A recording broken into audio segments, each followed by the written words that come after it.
एका अल्पवयीन मुलीवर दूरच्या नात्यातीलच 3 अल्पवयीन मुलांनी अनेकदा अत्याचार केल्याची धक्कादायक घटना समोर आली आहे। नागपूर जिल्ह्याच्या सावनेर पोलीस ठाण्याअंतर्गत ही घटना घडली असून 3 अल्पवयीन आरोपींना बाल सुधारगृहात पाठवण्यात आलंय।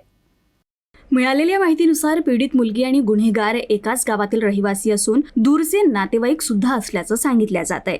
या 3 अल्पवयीन मुलांनी वारंवार पीडितेशी शारीरिक संबंध स्थापित केले। एवढंच नव्हे तर त्यांनी तिचे अश्लील व्हिडिओ बनवून सोशल मीडियावर पोस्ट करून तिला बदनाम करण्याची धमकी देऊन तिचं वारंवार शारीरिक शोषण केलं। पीडितेनं सावनेर पोलिसांना घटनेची माहिती देताच घटनेचं गांभीर्य लक्षात घेता सावनेर पोलिसांनी गुन्हा दाखल करून तपास चक्र फिरवली। नागपूर ग्रामीण अतिरिक्त पोलीस अधीक्षक अनिल मस्के यांच्या मार्गदर्शनाखाली आणि सावनेर पोलीस ठाण्याचे ठाणेदार उमेश पाटील यांच्या नेतृत्वाखाली पोलिसांनी तपास करून 3 अल्पवयीन आरोपींना ताब्यात घेतलं आणि सावनेर न्यायालयासमोर हजर केलं, जिथे न्यायालयानं तिघांनाही नागपूरच्या बाल सुधारगृहात पाठवलंय।